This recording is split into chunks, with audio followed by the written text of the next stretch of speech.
BNP chairperson Begum Khaleda জিয়ার heart ও ফুসফুসে infection ধরা পড়েছে। ভর্তি আছেন রাজধানীর এভার কেয়ার হাসপাতালে।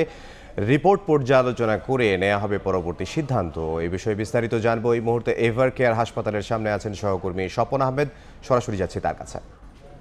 স্বপন, বিএনপি চেয়ারপারসন এবং সাবেক প্রধানমন্ত্রী বেগম খালেদা জিয়ার নতুন করে যে শারীরিক সমস্যাটি দেখা দিয়েছে সেটি হচ্ছে তার চেস্টে ইনফেকশন, এবং এই চেস্টের ইনফেকশনে কিন্তু তার যে হার্ট এবং ফুসফুস রয়েছে সেটিতে কিন্তু ছড়িয়ে গেছে, এবং তার পরপরেই কিন্তু গতকালকে ঠিক সন্ধ্যার পরপরই তাকে এই রাজধানীর এভার কেয়ার হসপিটালে নিয়ে আসা হয়। এখন পর্যন্ত তিনি 24 ঘন্টার যে নিবিড় পর্যবেক্ষণ সেটিতে তাকে রাখা হয়েছে। তবে বলা যায় যে যেহেতু গতকালকে তিনি ছিলেন, আপাতত তাকে এখানে ভর্তি করেই রাখা হয়েছে। এমনটি গতকালকেই তার যে মেডিকেল বোর্ড রয়েছে তাদের সিদ্ধান্তে আমাদেরকে জানানো হয়েছে। আপনারা নিশ্চয়ই জানেন যে বেগম খালেদা জিয়া কিন্তু বেশ কিছুদিন ধরেই অনেক জটিল রোগে আসলে ভুগছেন। এই যে নতুন করে তার যে ফুসফুস এবং তার যে হার্টের যে ইনফেকশন দেখা দিয়েছে, এটির বাইরেও কিন্তু তিনি বেশ কিছু জটিল রোগে আক্রান্ত। তার মধ্যে অন্যতম হচ্ছে ডায়াবেটিস, প্রেশার এবং কিডনিজনিত রোগেও কিন্তু তিনি আক্রান্ত। এর জন্যও কিন্তু বেশ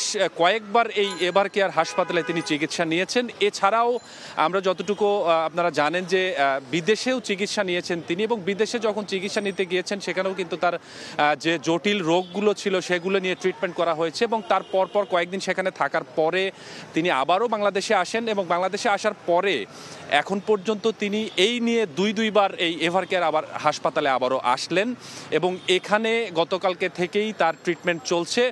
মেডিকেল বোর্ডের পক্ষ থেকে আমাদের জানানো হয়েছে যে গতকালকে ভর্তি হওয়ার সাথে সাথেই তার যে রোগ বা ব্যাধিগুলো রয়েছে সেগুলো নিয়ে একটি পরীক্ষা নিরীক্ষা করা হচ্ছে, এবং এই পরীক্ষা নিরীক্ষার যে রিপোর্টগুলো সেটি আজকে দেওয়ার কথা, এবং আজকে যখন রিপোর্টগুলো দেবে তারপরে রাত্রের দিকে অর্থাৎ রাত 8টার দিকে এই রিপোর্টগুলো নিয়েই তার যে মেডিকেল বোর্ড রয়েছে সেই বোর্ডের সদস্যরা তারা সিদ্ধান্ত নেবেন যে তারা আসলে কি ধরনের সমস্যা হচ্ছে, এবং নতুন করে তারা আসলে এই চিকিৎসাটা কিভাবে চলবে এই বিষয়গুলো নিয়ে রাত 8টার পরে আনুষ্ঠানিকভাবে হয়তো বা আমাদেরকে জানানো হতে পারে।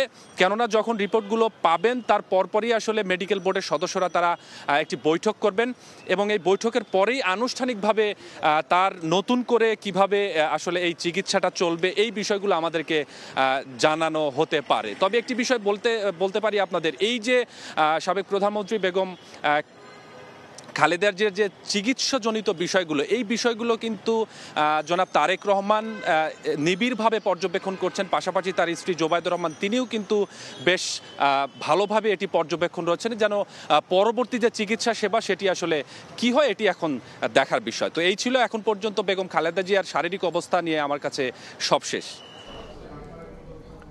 সহকর্মী স্বপন আহমেদ যোগ দিয়েছিলেন রাজধানীর এভার কেয়ার হাসপাতালের সামনে থেকে।